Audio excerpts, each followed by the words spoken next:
What's going on, everyone? Let's get into it. Let's talk about some of the fights this weekend, the post-fight recaps. Let's start with Jose Valenzuela versus Chris Colbert 2. Now, we did not do a breakdown of this fight, but man, Rayo got his revenge. Possible knockout of the year, how the way that ended. Man, early on, the moment the fight started, you knew that Rayo was trying to get that get back. Like, he came in looking like he was trying to make a statement right off the jump. Like, he was trying to get a stoppage right off of the jump, and he dropped Colbert in the first round, man. It was very interesting in that fight because that was a much different Rayo, man. He was confident, legs looked good, speed looked good. Obviously, he was the busier guy throughout this whole fight. But every punch, man, was with bad intentions, but it was very accurate. And he was consistent all the way through. And the much improved footwork.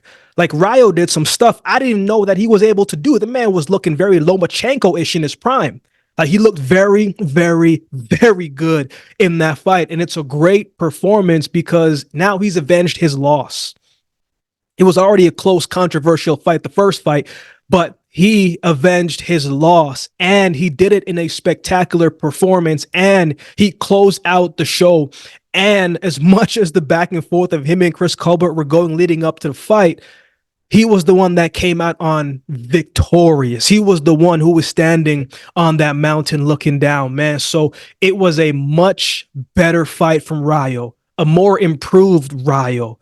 And honestly, a version of Rayo, man, who makes things a lot more interesting in this division. If he can look like this moving forward, man, the division just got that much more exciting because, you know, Rayo's an exciting fighter, man. He's a big puncher, big hitter, and moves with confidence, and he believes in himself. And we know that's always half of the battle, especially in anything in life, man, confidence. And to know that you can avenge your loss in a punishing way, and how you did it, I know that's got to feel good, man. So great fight for Rayo. Chris Colbert has a more uphill battle to climb now. So going to be interesting, man, to see what happens to both of these guys next. But a good fight, man. And, you know, who doesn't like a great quality knockout? Let's move forward. Let's talk about MJ Akhmadaliev versus Kevin Gonzalez. Man, what a performance from Akhmadaliev coming off of his first loss. The moment that this fight changed for me, because originally I said, man, if this is the same aggressive Kevin Gonzalez that's going to come in, man, it's going to be a problem.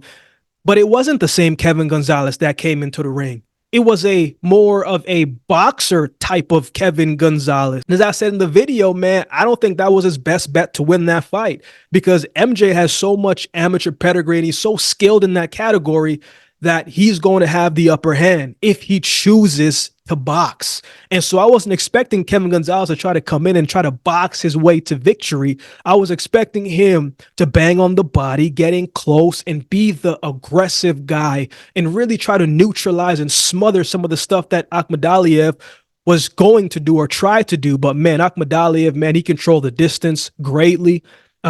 He was very precise, very accurate with the shots, and it got to a point where anything that he was throwing was starting to get through. Third round, fourth round, fifth round, it all looked very bad very early in the fight. And I was just like, man, like, what's going on? Like, Kevin Gonzalez, you got to make some adjustments. You got to go back to your old style. But maybe his coach was just like, man, like, we got to try and box. But it was interesting. I don't remember if it was the fifth or the sixth round, but his coach was just like, yo, we got to do something else.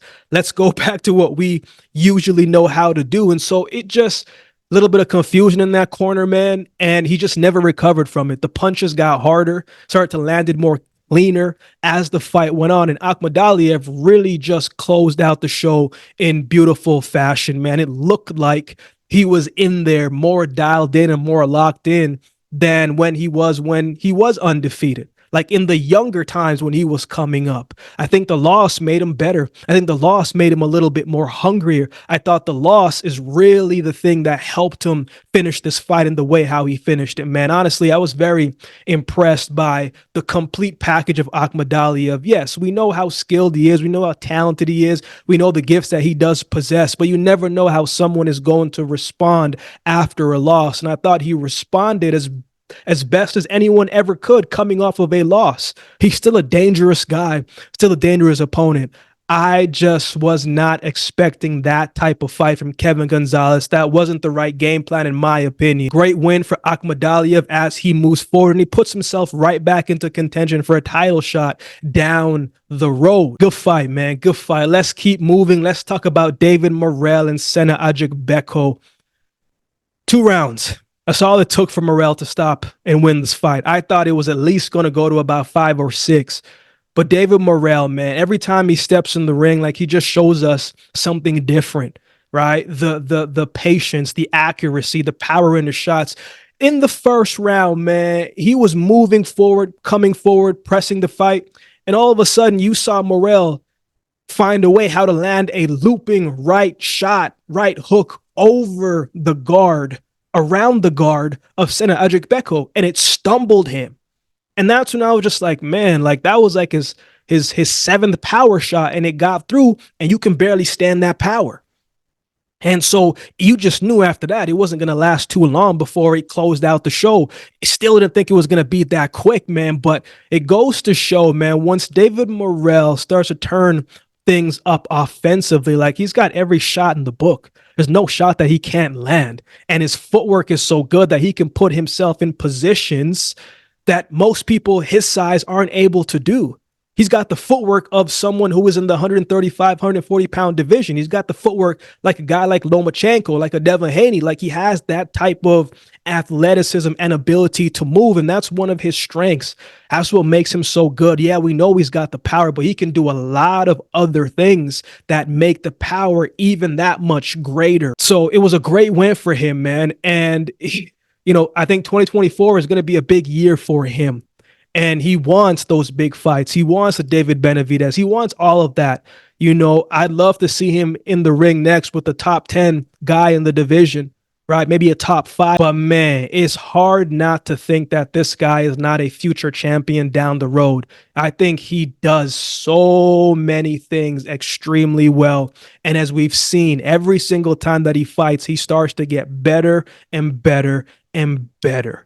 Agekbo has never been stopped before, and Morrell took him out in 2. Come on, man. Shout out to Morrell, man. Shout out to Agekbo. Sonny Edwards versus Jesse Bam Rodriguez. Man, that was just a good, quality, clean fight. I enjoyed that fight. That's the great things when the best are fighting the best, man, it's just quality, and you can feel it. You can feel it. You could see every single round. I thought this fight was going to go the distance, and here's why.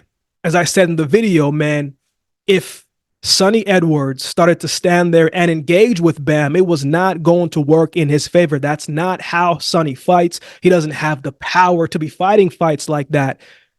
But that's the fight that he was fighting for a greater portion of the fight. But after the post-fight interview, he said, man, I just felt like I needed to push things a little bit more because he knows how the judging is over here than it is when he's back home. So I respect the fact that he knew, hey, if I'm going to win this fight, I got to press forward a little bit. If I'm going to win this fight, I got to let my hands go a little bit. If I'm going to win this fight, I got to stand in the pocket and trade a little bit more, even if it may not work out in my favor. Sonny did everything that he could to win this fight. He had a lot of good moments, a lot of good counter shots, right? Saw a lot of heart and determination in Sonny Edwards. I saw a Sonny Edwards that was going to do whatever he needed to do to win this fight. And going to the pocket and fighting a guy who was a bigger puncher and not wavering. I respect that from Sonny, right? He could have fought off the back foot, move around the ring as he usually does and really outbox his opponents. But he showed us something different.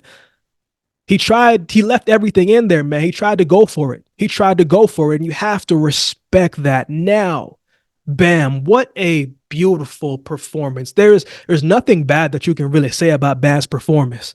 You want to talk about a guy who knows how to rise to the occasion. You want to talk about a guy who was patient. You want to talk about a guy in that fight who was accurate with the shots and knew that he was going to have his moment round to round. He got better, got stronger. Yeah, he got countered a couple times, got hit cleanly a couple times. Sonny, just because he lost his fight doesn't mean that the man isn't a great fighter. The man makes great adjustments.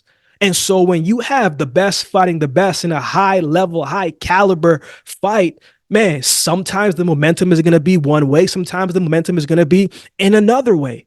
But the way how Bam responded to everything that Sonny did, dog, the man, he's just the fight IQ in Bam. It's up here.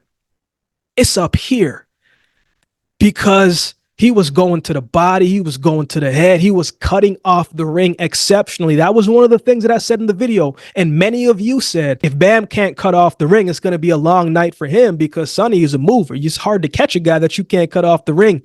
Sonny knows how to evade shots. He's elusive in that sense. Very good footwork, but so did Bam. I was just very, very, very impressed, man. And he got the stoppage win in the 9th round. But it's how he did it. It's how he performed. It's how he handled the pressure and everything that came with it. And in the fight, it looked like he was having so much fun. Both men kind of did until it ended. Great performance from Bam. I don't have anything bad to say about the performance, man. I thought it was excellent. And honestly, very, very, very impressive by the maturity of him in these big fights, man. This was a great win for him and a great opportunity for him moving forward. He's a big name because of how he fights and how he performs and what he does inside of the ring. I really enjoyed this fight, man. I wouldn't mind seeing a rematch down the road. It's got these two bring out the best in each other. And that's what we saw inside of the ring. Great fight for Bam Rodriguez. The speed, the accuracy, the movement, the angles, the power, the precision. He put everything on display. Everything on display. You got to see the full package of Jesse Bam Rodriguez. And if you weren't impressed, man, you're a very tough guy to please or woman to please, man. So again, great win for Bam. I really enjoyed it, man. But before we close out the video, man, some real quick news I want to share with you guys because it is because of you that certain opportunities are coming this way. Bleacher Report reached out and wanted to do a collaboration on the fight this weekend, December 23rd. Joshua Wallin, Wilder, Parker, the stat card. If you haven't heard of Bleacher Report, man, they're a massive sports platform. So I will be doing a quick 30-minute post-fight recap of a few of the fights on their platform. I'll be doing a more detailed recap of the fights on the channel, of course, but for the immediate reaction, I'll be doing it on Bleacher Report's platform. So I need you guys to join me over there right after the fight. How do you do that? You'd have to download the Bleacher Report app and catch me over there, man. I'll leave the app in the comment section below with all the links and my profile link. All you got to do once you download the app is click that profile link. It'll bring you to my specific page. Hit the follow button, man, and I'll keep you posted when the stream is going to start and how to fully be able to watch it. But it's going to be through the app. So I need you to download the app and join your boy over there for a quick 30 minutes, man. If you have 30 minutes on your hand, come tap in with me for a little bit. And we will continue to keep building, to keep growing, because as I said, it's because of each of you watching, sharing, and commenting on the videos and in the community that these opportunities are starting to arise, man. So from me to you, I appreciate each of you. So after the fight, join me over there. I will put everything in the community section as well as we get closer to the date. Shout out to everybody that continues to like, comment, share, and subscribe to the channel, man. I appreciate each of you.